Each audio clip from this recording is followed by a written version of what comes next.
everyone, welcome back to Now for Wrath. We appreciate you being here. Today we have a video for you about our recent road trip down to Raleigh, North Carolina, where we played in an Escalation tournament at Atomic Empire. The tournament was called the Gathering Storm, and it escalated from 400 to 650 to 800 over a course of 6 rounds. So we really appreciate you being here. We're so close to 250 subscribers at the time of this video, so if you're watching this video and you have not yet, and you like our content, please give us a like, give us a subscribe. Obviously, it means the world to us. You guys know the deal. So, yeah, thanks again for being here. And with that, let's get ready to go. And so the car was loaded.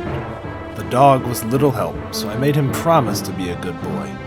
We shook on it, so that's a promise that he intended to keep. Farewells were spoken. Adieus were bid.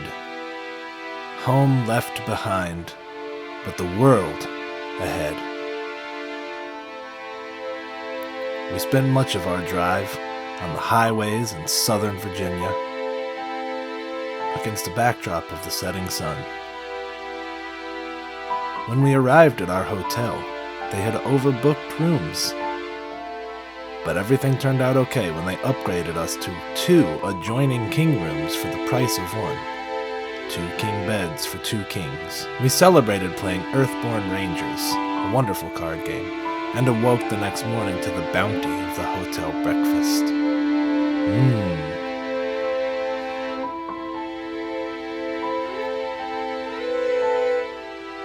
Nothing says in the SBG tournament like hotel waffles.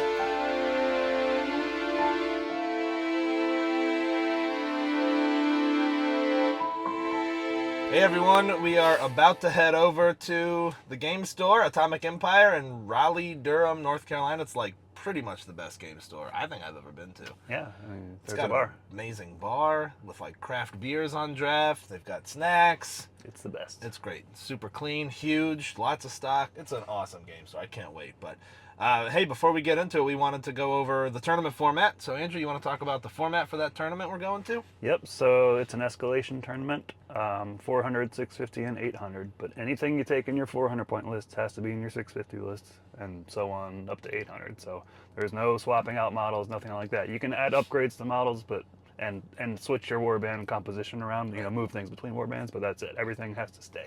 So it's interesting. Yeah, it's interesting. It made list building really, I won't say it was challenging, but in an interesting way. It was fun to be like, well, I've got these points, but I can't drop that guy to upgrade another thing, so I have to, it have to be like all inclusive. Yeah, your 650 list probably isn't what you would make in a vacuum. You're having to make some sacrifices because of your 400 point list. Did you go backwards? Did you start at 800 and cut, or start at 400 and grow? I tried both ways, but I ended up being a grower. Yeah, not a shower. Huh? All right, so today we have 4 games, 2 400 pointers and 2 650s, and then tomorrow we have 2 800s. So I thought we'd take an opportunity to maybe just talk about our 400 point list, and then we'll report back how we do. What you running for 400? I'm running Thorin, 6 dwarf crossbows, 8 dwarves with shield and spear. Well, obviously with shield, with spears, banner, and 3 goat riders. Yeah. And Orcrist, and of course Thorin's goat. So pretty slim. 19 models. 6 crossbows. That's pretty nasty. I'm hoping it is. I like that. Yeah. I like that list. Yeah. That's a good list. Yeah. Thorin is a chopper. Yep. You can let him do his thing. Yep. He will chop.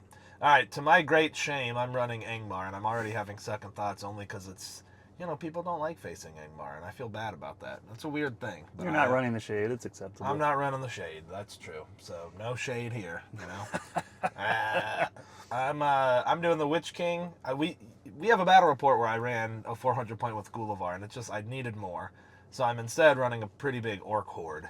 Then I've got the Witch King on horse with the crown. I think I'm 14 will, which is maybe not enough. And then a Barrow White, and then lots and lots of orcs, including 7 orcs with orc bows. God, I wish they could get trackers. They're such a good value over orcs with orc bow. Orc bows are just a prayer. And I have my 1 Deadmarsh Spectre, so I'm hoping I can just do lots of shenanigans. I don't have a big hitter, but I've got a lot of models. I think I'm at 32. I've forgotten now, but I think I'm 32 models for this. And Maybe even more than that, now that I think about it. Either way, I've got a whole horde of orcs. Hopefully I'm causing terror. The Witch King's doing shenanigans, and I've got the Barrow White to shut down, any big heroes that can mess me up. But I do still have to win the warrior line, and that can be a tough ask on just a horde of orcs, but hopefully my numbers will carry the day. Yeah, I mean, if you face something elite, you'll be able to swarm them, but if you Yeah. got something in the low 30s also, you might struggle. Yeah, that's right. So moving into our 650 point lists, Andrew, what are you adding to get to 650? I'm adding Glorfindel and 7 elves, so puts me up to 27 models at 650, which still is a bit low, but I'm hoping how good my warriors are, with the D7 front line and the Fight 5 back line, should be pretty nice. Yeah, makes sense. I think I really I add Gulavar, I beef up the Witch King a little bit, and I think I add 3 more orcs. And that's it. That's my 650. Basically just adds Gulavar, which is kind of a funky spot, but I think I have 35 models at 650, which I feel pretty good about. And Gulavar, of course, I'm expecting him to do a lot of work. There's all my hopes are on that winged demon man. Yeah, it's interesting. Like 400 to 650 was the toughest thing because that's kind of when you have to drop in your big hero, because 650 to 800 is only a 150 point jump, so you can't save a big hero for last. So that's right. I'm thinking a lot of people are going to have big 400 point armies, then plop in something they really want at 650, but we'll see. I think you're right, because I of course would have been okay adding Gulavar later for those last 2 rounds, but you physically can't because of the point, since you can't drop stuff. Yeah. So man, I'm excited. Yeah. Let's go do this thing. Yeah. We've already said so in the video, and likely will again, but Atomic Empire is one of the finest game stores in the entire world. With a wonderful, clean retail area, massive gaming area, ample, friendly staff, and a wonderful snack bar that serves local craft beer, I just can't think of anything better. You can tell from the quality of these tables that it attracts only top talent. These gamers set up these tables and host these tournaments as a labor of love, and their care and dedication to the hobby shows through. It's a privilege to get to game with these fellows. Hey everyone, it is day 2 down here in Raleigh, Durham for the Gathering Storm Escalation Tournament. We're getting ready to head into the 5th and 6th round, but before that we thought we'd go through our games yesterday and tell you how we're doing. So Andrew, you want to take it away with game 1? Now, real quick, these are by pool. Each round is by pool, and then you veto within the pool. So there's 6 rounds. I think we're going to do every single pool. It's kind of awesome. Yep. Take it away, game 1. Yeah, so my game 1 was against Radagast on Eagle and 2 Great Eagles. And lucky for me, we rolled the objective scenarios, all about mobility. So dwarves against eagles. I felt like, the one pool that I would struggle against that list. And I did. So, yeah, we played Retrieval, which is, an objective in each corner, and you go get your opponent's objective. It's like capture the flag. Yeah. So I kind of had to hang back for a little bit while I waited for him to get into it, because, I couldn't just run some dwarves off because he would catch anybody. So I waited till he got a little bit stuck in, then sent Goat Rider to the side and a Goat Rider to the other side. Eventually got his objective after dismounting, but the fight was happening on my side of the board. He eventually, once I was out of might, was able to get the objective, and since I couldn't call moves anymore, moved away. Thorin charged him along with 2 other dwarves, only did 1 wound, so next turn, naturally, he flew away, and I shot him with crossbows and just couldn't do the last wound, so he got away. I broke. My dwarf failed his courage check to stay on the board, dropped the objective. And yeah, that's the short version. It was heartbreaking. And there was a theme of dwarves failing courage and losing the game for me. Oh no. Yeah. What was the final score? Do you remember? Or thereabouts? So I moved his objective. He got mine into his deployment zone, but not off the board. I think that's 5. Neither of us got leader wounds. He broke me. So yeah, I think it was a major, whatever it was. Yeah. Okay, so my first game was against Brandon, and Brandon was running Rivendell. He had very few models. He had 13 models because he had Glorfindel on horse and Círdan, which I totally get. That's a great combo, and I did something similar in an Escalation with Rivendell. But, he had so few models. He only had 4 bows, and we also did Retrieval, which means he just couldn't cover his front. I had 32 models, So I sent 6, I think, total orcs around a wide flank, and he kind of had to decide, am I going to chase that? And he did. He peeled off 2 elves to go chase them, meaning he only had 11 elves facing my whole army. Yeah. Now he has Glorfindel, who is awesome, and he very much counters a lot of my strengths because I have all the magic and whatnot. And Círdan gave them Fearless, gave them all that stuff, so the very first thing I did was a sap will on Círdan, and it got through. Yeah. And I dropped Círdan to 0 will, which was like a huge, because now he's not Fearless, he's not causing terror, which gave me a lot of control. He played very smartly with Glorfindel, and Glorfindel was like inches away from picking up my objective, but I got him off Asphalloth, and we just kind of kept duking it out. I think in the end, neither one of us broke. I actually did not break him. I killed 2 models out of his 13. Nice. Yeah, that's a theme for me. My warrior fights, man, all tournament, just awful. But I also didn't break. I was very close. But I picked up his objective, and I was running it, but I hadn't gotten it into my zone. So I only had a 3-0, which I thought was a minor win, but they are using a rule here where if your opponent has 0 and you have 3, it's a major. So they counted as a major. Made just for you. Yeah, it was made just for that scenario. So yeah, it was a great game. Brandon was really smart with Glorfindel. I knew exactly what he was doing, though, because I play Glorfindel a lot, so I could really anticipate what he was going to do with those elves. My orcs were horrible. My Barrow White did absolutely nothing. But the Witch King getting rid of Círdan's abilities was pretty sweet, like right off the bat. Yeah. So yeah, that was my game 1. Game 2. Game 2. So yeah, my game 2 was against Avery, and he was running Azog's Hunters. I'm pretty sure, Azog's Hunters. So he had, I'll never remember their names. He had the 2 named hunters, Yasnig and Thimble or something like that. Thimble something? Yeah, something like that. I can't remember either. And great content. And and whatever the guy's called that lets you roll courage and then stick yourself on a terrain piece somewhere. I don't remember what it's called. So that was I don't know what you're talking about. So. Oh, was he the mercenary captain? Yeah. The Goblin mercenary captain. Yeah. Cool. So, and we were playing Fog of War, which not ideal when he has that, but either way. So yeah, we played Fog of War. So it was interesting. I kind of waited for him to decide where he was going to commit most of his forces. Luckily, he committed both my target and the least amount of forces to the right side. So I sent Thorin over there, and he just plowed through his warriors. It's the dream, playing Thorin, outfighting everything, and they just melted. Thorin did what Thorin does. Yeah. So I killed Yasnig eventually. Nothing he could really do about it. You Orcrist Yasnig, right? I Orcrist Nag. Yeah. That was great. So rolled the 6 on the D3 to see how many wounds, and he didn't have, at that time, had lost his fate.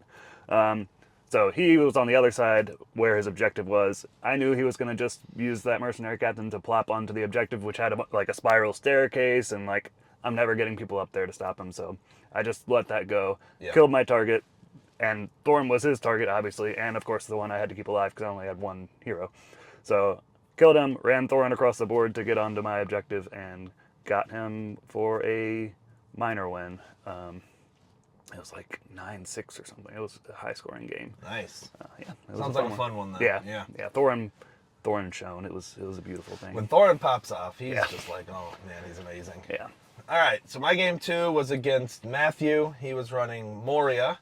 He had the Watcher in the Water, a captain, and a shaman. And so, thus, not a lot of goblins left with those points. I think he had 21 total models, if I remember. Yeah, I needed 11 to break him.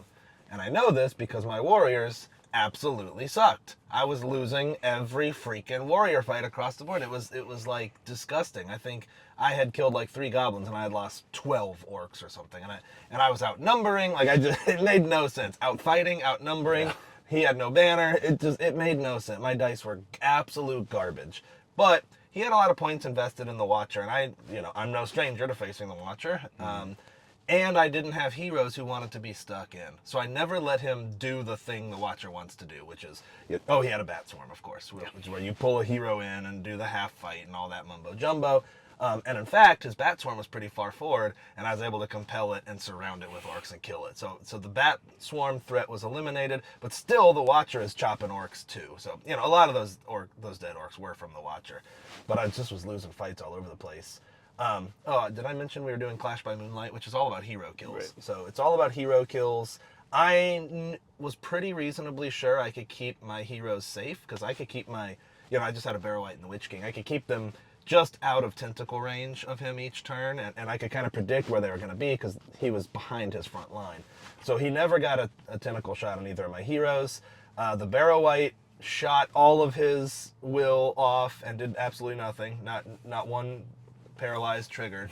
So then I just sent him to hide. Like, at this point, I don't care about the terror. I just don't want to risk him. So he went back and hid. With the Witch King, I had put a wound on his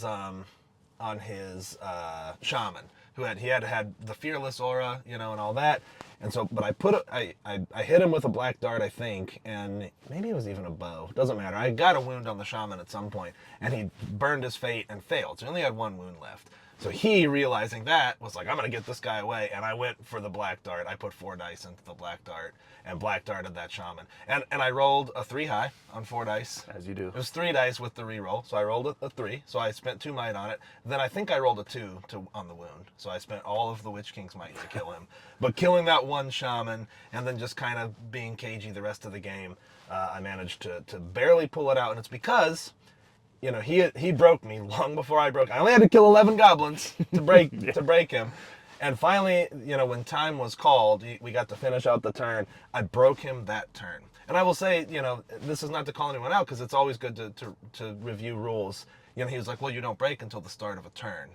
But it's been eroded in an FAQ that says, no, you either check at the start of the turn or at the end of the game. So if you break someone in the last turn, it does count as broken.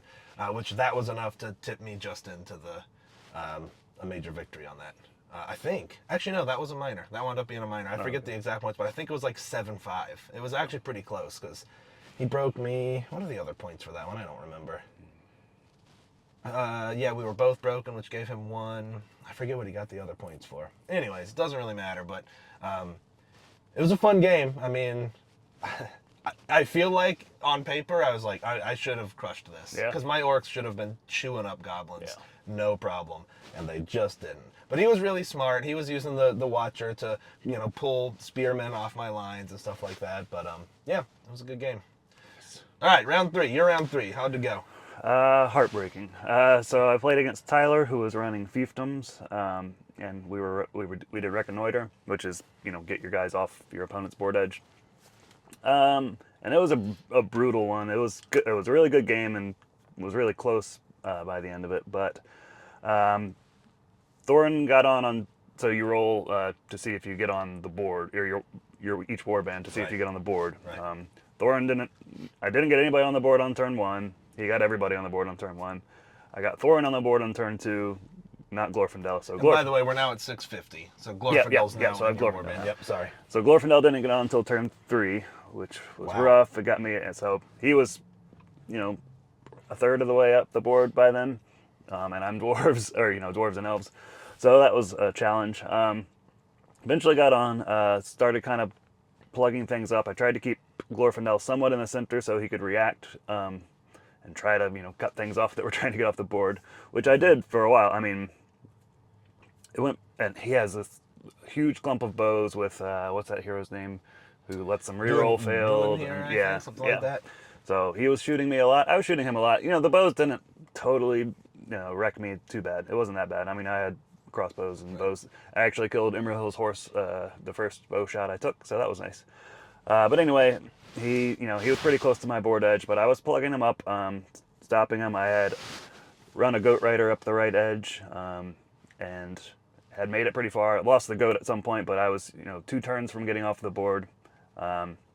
Eventually I broke, and as alluded to earlier, that dwarf failed his courage check to stay on the board. 2 dwarves failed, right? Yeah. So I had another 2 dwarves on, you know, kind of the center left side, and he had some guys around them, but they were 1 move away from getting off the board edge. 1 failed his courage check and left the board. The other one got killed by a bow. So he was So 3 opportunities to get off the board, and that didn't happen. And also had 4 opportunities with both Thorin and Glorfindel on Imrahil to kill him, and didn't do a single wound in 4 combats with 2 nice beefy heroes. So it was just bad luck after bad luck. It was, he played well, don't get me wrong, but if one thing had gone a little better, it would have gone a lot better for me. But Yeah. well, so That was the break sometimes. very major loss. It was like 10. Yeah, it was a lot. Yeah, that's rough. My game 3, I also did recon. I played against Colin, who was running Isengard. He only had 2 warbands. He had Saruman with a full kit of mostly Uryx. He had a Crebain, and then I played, then his other warband was Gorulf Ironskin, the Dunlending hero, and he had like a contingent of Dunlendings. He had a bunch of crossbows, not that many. He had 4 crossbows and 2 Dunlending cav. I won the initial priority roll, but only one of my warbands came on. Then both of his came on, and then so on turn 2, I got to react with everything else. Yeah. This was a really fun game. It was very much a game of chess. He was very good at maneuvering, and I think I was holding my own. Gullivar was very much just a threat. He didn't dive until really late in the game, but he was very much dictating what Colin was doing. But because he only had 2 warbands and the terrain was very heavy on this board, I sent 6 orcs all the way down a flank, and he positioned some crossbows to shoot at them the whole time. I sent 6 orcs thinking if I can get 3, then that's like the best you can do. He probably shot at those orcs. I would guess he took 20 crossbow shots, and not 1 orc died. Not 1. And I was like, that was my great luck. Yeah. On the other hand, my magic didn't do a whole lot. I did actually wind up paralyzing Gorulf, which was pretty sweet. It kind of doesn't matter, but I did wind up paralyzing him. At one point, I did a Your Staff is Broken on Saruman, and he rolled a pair of 2s, and then with Saruman's reroll rolled into the 6. Oh, man, so close, so close. So my magic, I feel like magic has not been doing great for me so far. But besides that, I knew I couldn't outfight Uryx. They're like perfectly priced to face orcs. Yep. So I just was like, my whole goal is to just tie you up so that you can't get past me. Mm-hmm. And I was actually outnumbered by that point because I had sent my 6 orcs around the flank. So my whole goal was to just not let anything pass. I will say he had some Crebain. He was very aggressive with those Crebain, but I was able to just barely compel it into me killing it. Compelling flying creatures is sure nice. Yeah, yeah. And he also had Grima. And I was like, dude, why didn't you just walk Grima off the edge right away? Because he showed up with one of my warbands, and on the second turn, I surrounded him. I kept him surrounded until I finally did Black Dart him. Yeah. I spent 5 will Black Darting him, like over 5 turns, because Recon takes so long to develop. So the Witch King was just like, I'll just throw 1 will at it. And then finally did kill Grima. But Grima could have earned him a point, I think, if he had... Because I think you could just walk on and be like, and I'm walking off. Yeah. I don't see why you couldn't do that. I don't see why either.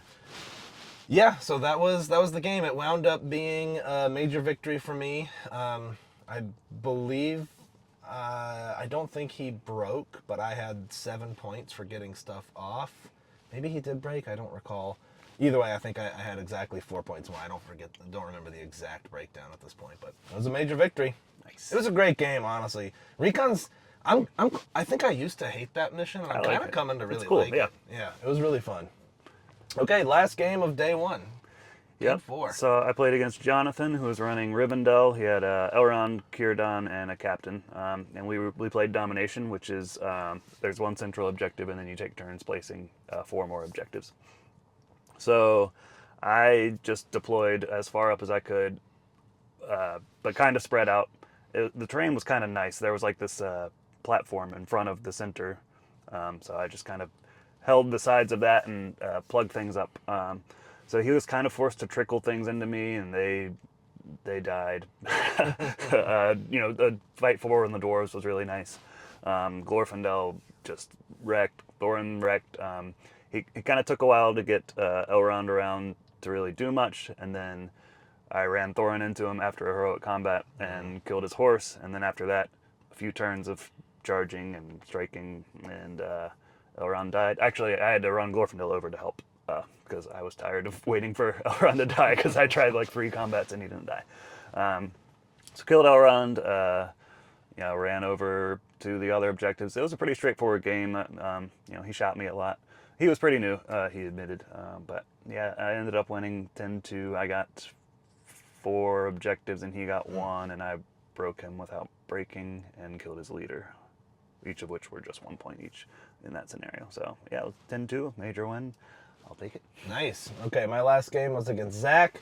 He was running Survivors of Lake Town. He had Bard, the kids, Bilbo, Master Burglar. He had Gandalf the Grey, and he had Alfred the Counselor. And this was also domination. So we one board edge had 2 objectives versus the other ones having 1, and I won the roll off to pick board edge. So right off the bat, I felt pretty comfortable. I'm like, I'm holding basically 3, and the terrain again was super thick, so it was really hard to get any reps on. On turn 2, he was very smart. He was a very good player. He had troops so that I couldn't land Gullivar anywhere basically. Yeah. But a Fell Light is in them on one of his militia to make a path. And then Gullivar heroic combated into Gandalf the Grey and killed him. So just 8 Gandalf the Grey on turn 2. That's good. After that, it was a very cagey back and forth game. He could not... Bard rolled a 6 in every single combat. He couldn't possibly do anything. My magic did absolutely nothing. I targeted Bard multiple times with all kinds of... I either wasn't popping off spells or had spent 1 will and resist it. And I think he got a 6 twice on will to get it back. Beautiful. So I just, couldn't make it happen. And then, so as the fight was developing, it was looking pretty good for me, honestly. I had Gullivar, he was eating militia troops. I had Terror up. His guys are basically Courage 2, I think, with the Terror bubble. Now, his guys were, equal fight to me because of the 12-inch Bard bubble, and he had a 12-inch banner. So my fights weren't going great, but often because of Terror, we were at least pretty evenly trading. Gullivar was knocking stuff out. Now, I made a critical mistake here that I will never forget because I will kick myself for this for years. At one point, I had initiative, and Bilbo's in his front rank, and I send Gullivar to his rear. I'm like, I'm gonna start eating spearmen. In my head, I'm like, I know Bilbo can put on the ring and sneak through. I did not even consider, because I don't think we've played with the ring enough, that he can just move through his own guys. Because his own guys he wouldn't have been able to move there. Yeah. But he was like, yeah, just pop the ring on him. Yeah. And I charged Gullivar, and I was like, oh my God. And then he passed a ton of courage checks to get a lot of guys in on Gullivar. I called the heroic defense with Gullivar, and he got exactly 5 wounds on me with all those. Even with 1 wound, he could have had a chance to survive. But man, I was like, oh, yes, I totally, and that is it. After that point, I started falling apart. Yeah. My list just started falling apart. And at the end of the game, I had 3 models left on the board. The Witch King survived. Bard and Bilbo were fighting the Witch King. and I had my Barrow White, and I had 1 orc. And I was holding rear objectives, but of course they failed their courage and they ran away. Yeah. That's what orcs do. You can't expect it. Yeah. So it wound up being, I think, a 0. I think he had 8 points in the end. It could have been 10. It was a thorough drubbing. It was not great. Yeah. And it's all I think had I been able to maintain Gullivar, I think I would have been able to pull that out. Because Gullivar, even that turn, I had sent him in, but I think I could have been more clever. I was lining up for a good hurl across his kind of who he had left of spears.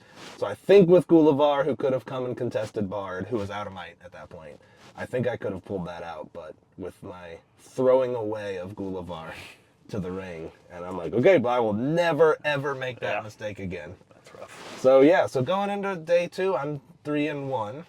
2-2. You're 2-2. I think both of us will just be happy to have a winning record, or I'll be happy with 3-3, honestly. Yeah, me too. Because I do think we're going into some pools that I'm not excited about. Yeah.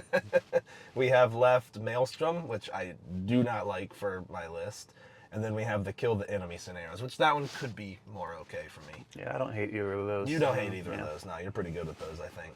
So, hey, we'll see what happens with day 2. Thank you all for watching. And so ended day 1. We ended the evening with fellowship and margaritas. We enjoyed hanging out with everyone, including the Gallagher brothers, hosts of my favorite MESBG podcast, Gondor Calls for Ale. Andrew really loves margaritas. Just look at that guy's face. Nothing makes him happier than a margarita with a salty rim. Here's Andrew explaining how to use Tabletop Admiral, his wonderful tool. If you're not using it, you need to be. Just when I thought the fellas couldn't top themselves, they showed up the next morning with cupcakes and coffee.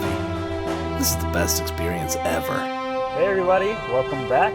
We just got done with the Escalation tournament all together. It was a lot of fun. So we're going to talk to you about how our last two games went. Yeah, let's do it. What an event. I love the format. It was run super well. It was great. It was one of the best ever, the best of all time, people are saying. Huge shout out to those people. Yep. So how'd your fifth game of 6 go? Huge shout out to this person going 15 miles under the speed limit. Okay, my first game was against Xavier. He was running the ultimate triumvirate. He was running Dane with the Iron Hills and 18 dwarves, 5 crossbows. The rest were pretty much spear and shields. He was running Thranduil with a handful of elves. He didn't max out his warband, but he had a bunch of elves, glaives, and bows across the board. Thranduil was kitted out with horse armor and the extra sword. And then he also had Percy from Survivors of Lake Town. And a whole mess of Lake Town guys. Bunch of archers. And for this pool, we were doing the Maelstrom of Battle scenarios. I forget exactly who vetoed and what, but I think I vetoed, I forget the name. Is it Hold Ground, where you gotta like split up in the quarters? Yep. I just didn't want to fight dwarves and not be able to kill them. I knew I was gonna lose more fights than win. And he vetoed the Heirlooms of Ages Past because he knew I had Gullivar. I'm going to fly around and pick stuff up. Yep. So that was pretty smart. So we ended up doing Hold Ground. He won/lost initial deployment, so he had to commit his troops. And he rolled really high with all of them and had his army in one corner. His army was all together. They weren't separated at all. Then I went to roll. I rolled my Barrow-wights first because they don't have any might. Both of them rolled horribly. He got to choose where they went. And he put them in the opposite corner from where he deployed. So they would have to march across the whole board. Yeah. But then I rolled the Witch King and got a 3, and I chose not to might it up because I was like, the terrain's really thick, and I knew I would be able to like screen his escape. So he put me right near Dane and his guys, but you wouldn't be able to get to the Witch King, and I'd like stop it up. There was like a little alleyway that I was stopping up basically. So on the turn that I rolled on, I hit a Sap Will on Dane and got rid of all 3 of Dane's will right off the bat, which was pretty tasty. Yeah. Pretty tasty. And all I did was have kind of 3 guys there, kind of blocking up 3 shield guys. And I sent some spears with shields too. I knew I would lose all 6 of them, but my goal was to just try to tie him up as I swarmed the middle. Then I also rolled Gullivar, and I got to place Gullivar, and I put him right near the Witch King. So I basically had the Witch King and the brunt of that army, Gullivar and his really mobile stuff in his face, while my Barrow-wights were in the opposite corner. My goal was the Barrow-wights warbands are just going to move top speed to get to the center, and my other guys are going to die and slow the game down and go for leader kills. Yep.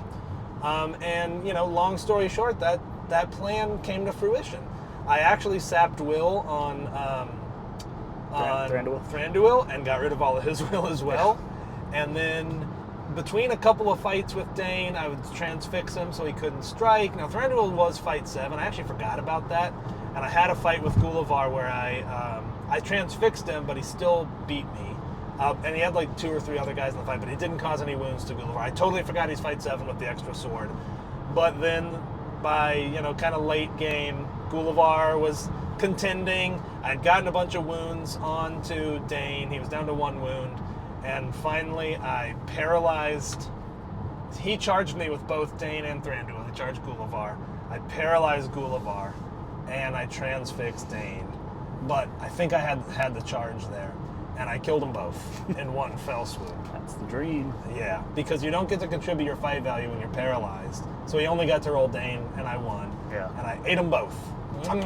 Yum. I killed very few other models, but by now my Barrow-wights had arrived and were just keeping the front at like 8 inches past the center objective, because it's a 6-inch objective, which I've forgotten in the past and just held it close.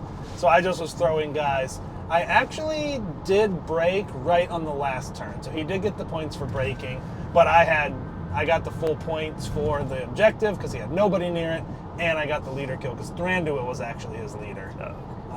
Yeah, my magic popped off that game. Like, for the previous games, it wasn't doing a whole lot, but that game, everything went swimmingly. Everything popped off.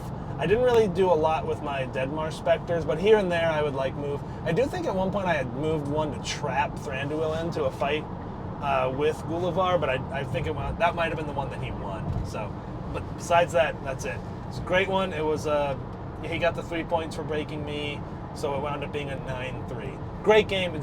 Xavier was awesome to play. Super cool guy. He got my vote for best sport. He was really laid back. We played very clean, very declarative, very like, oh yeah, you forgot to move that guy, no problem. The whole game was like that. There was nothing contentious. He was awesome. Yeah, the thickness of the terrain saved the Witch King. Otherwise, he might have had like everything on me over there. Yeah. So that was my game 5. What about your game 5, man?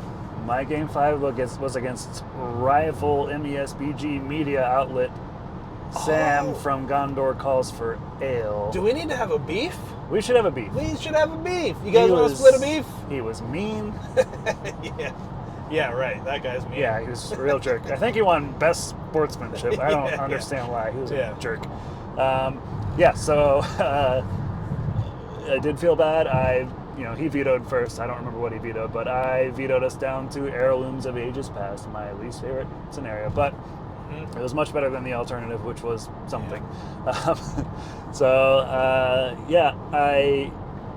The Maelstroms went fine. I rolled a 2 on my first warband, which was the Iron Hills Captain, but he got to place it wherever, but it didn't really matter since it was the first thing to go on the board. 6s with Glorfindel and Thorin, so I got to go wherever I wanted. I spread out a tiny bit, kind of around, because of course you want to spread out a little bit with 6 objectives on the ground. And so he spread out a bit too. He uncovered 3 objectives in one turn, and none of them were 6s. So I went to what would be my least favorite of the 3 that I was around. Obviously saving the one I wanted the most for last. Yep. But I rolled the 6 on that one. So nice. But it was okay because I was just outside of charge range of his closest model. So next turn I got to move back and then move some dwarves forward, and I did the boring thing where I just kept going backwards, and that's what you do in that mission. I fed him warriors until I hid the guy with the heirloom behind the building and the banner back there too, since there were banner points, and I just fed everybody else to his ints. Yeah, I should have mentioned he's running ints and hobbits. Had a gorgeous display board. Yeah, it was beautiful. And I mean, the ints were beautifully painted too. Amazing. Yep. So it worked out great for me. Got a major victory, and it was, he was obviously great to play against. It was a little very friendly, but I felt bad, and it's not my favorite kind of game to play. But it's a tournament I'm going to play to win. Yeah, I mean, what are you going to do there? Like, I have the relic, but I'm going to come fight you. Come on. Yep. That decision is made for you. Yep. At least we didn't do the thing where we played chicken and, waiting to pick up the last one. Yeah. So it just happened to roll a 6. So it made for a fun game. He got to kill a lot of stuff, so at least that was fun for him. Did he do the pick a model up and smash everybody with it? He did it once, and it didn't kill anything. Really? Yeah, it was a really bad roll on that That's one. Hilarious. But otherwise, he killed lots of things. Obviously, he killed 75% of my army. Yeah.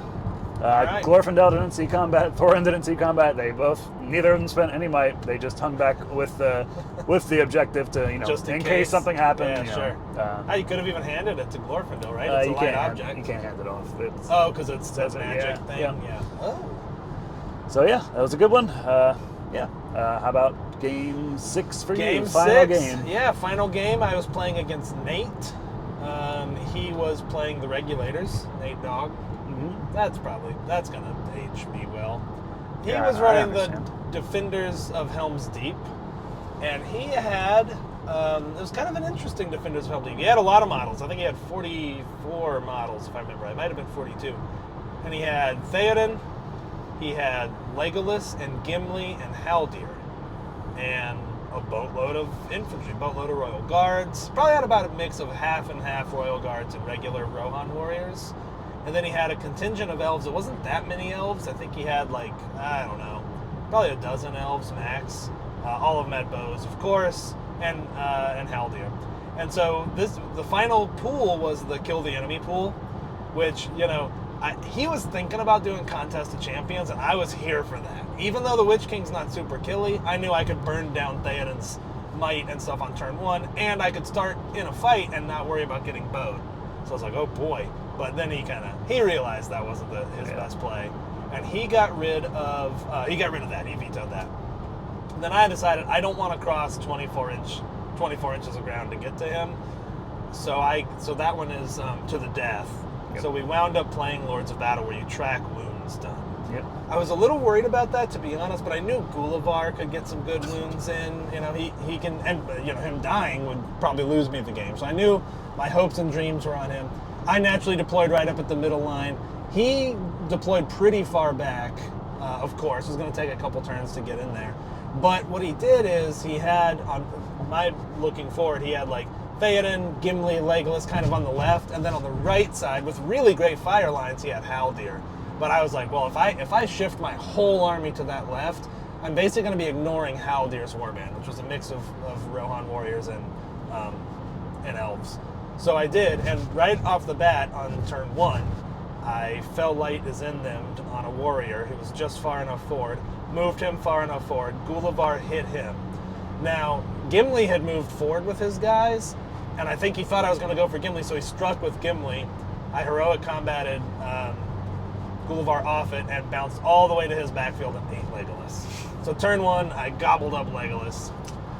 After that, the fight, we got stuck in, and my warriors, for the first time all tournament, were doing like pretty well. They were winning, because a lot of his stuff is fight 3, and I did outnumber a lot, so I was often rolling more dice than him. We traded pretty evenly overall, but Gullivar was making up for it, and he was being forced to like protect his heroes, keep guys around his heroes.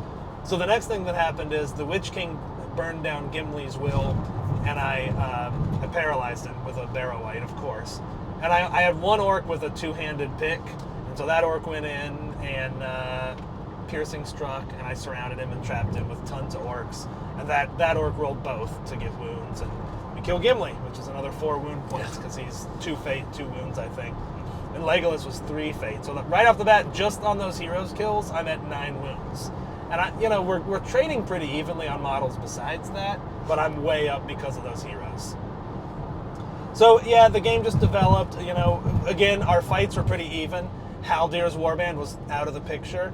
The Witch King was in, and I was pretty patient with Gullivar. He tied him up a couple times with Royal Guards, but finally on the second to last turn of the game, Gullivar spent his last might to do a heroic combat, and he had again kept Theoden like really well protected.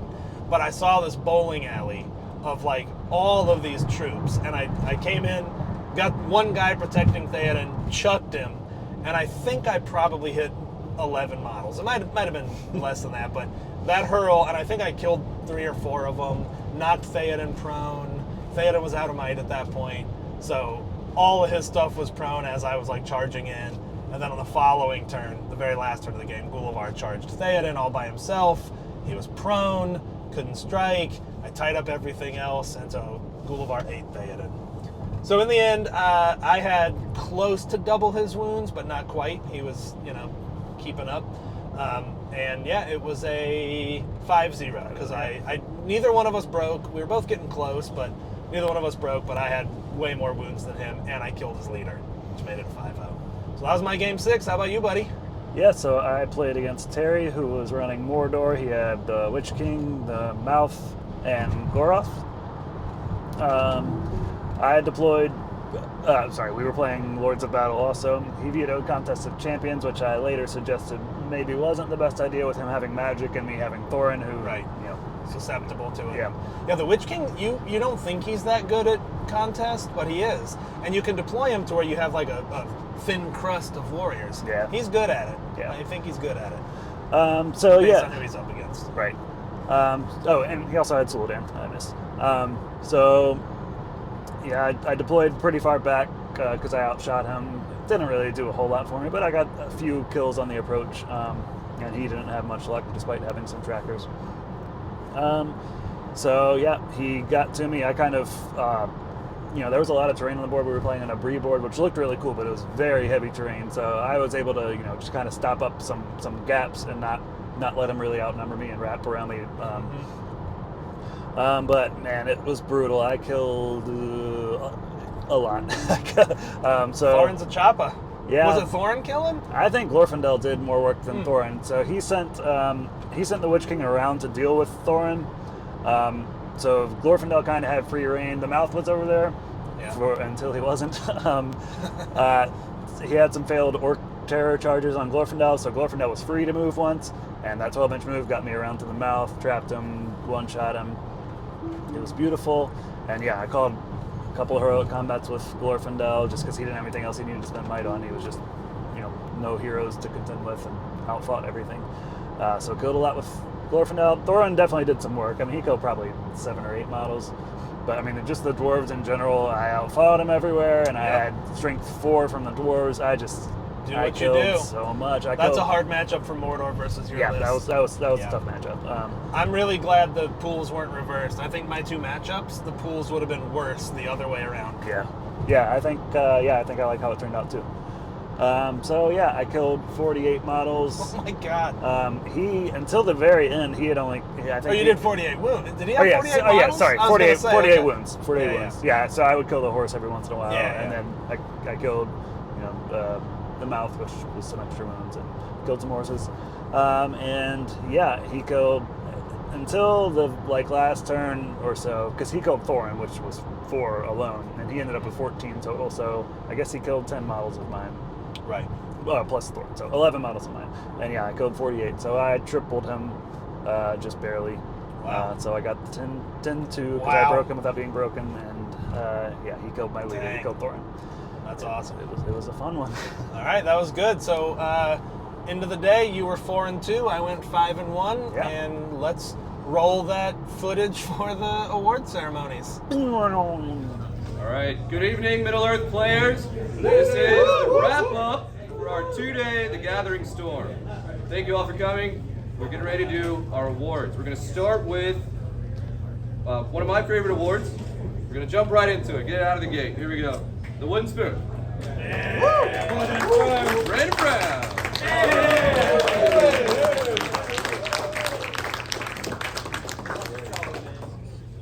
You have a complimentary dice from the Veterans of Helm's Deep. You're going to select a dice set of your choice.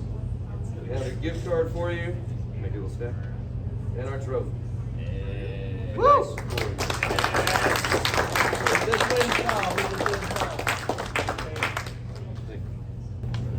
I think in our community, the second most contested trophy is the best sportsman trophy. And today, it goes to Sam Gallup.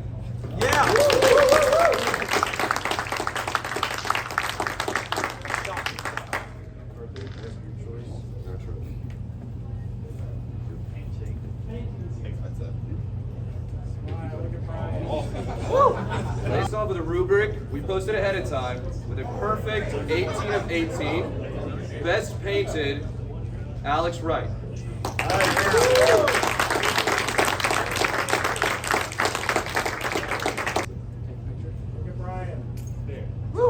Alrighty. And following on the theme of appearance, we also go to theme. So I'm going to call up the Gallaghers to do the best theme award. Oh, yeah. Good. Us again. We're up. Yeah.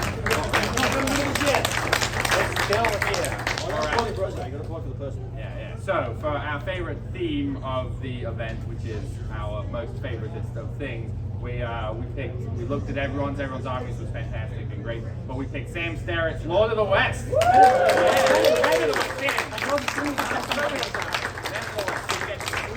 And then your pick of Blisterback. Blister choice. We got some invisible ring bearers, some heroes of Lake Town, or some Good stuff. Great. Yeah. Good job. Yeah. Thank you, Sam. Congratulations. And you too. Thank you for your responsibility. All right. Now to the awards for placement. Going into third place, Zach Johnson.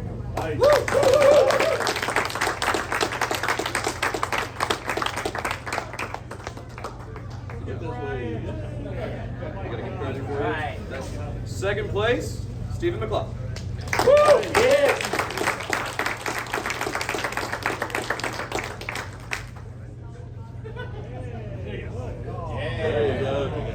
Look at that Gundam rails you do. Available now. With a perfect record, 5 out of 5. First place. What? 6 out of 6. Woo! It's been a day. David Diaz.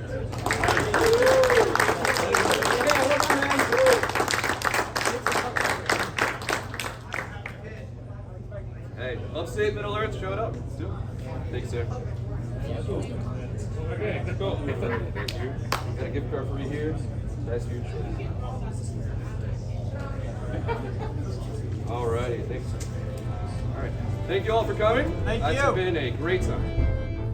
And so we said our farewells. New friends made, old friends seen, and nothing but gratitude and joy in our hearts for a weekend of playing our favorite game. On our way home, we celebrated one last time with margaritas, and look how happy that made Andrew.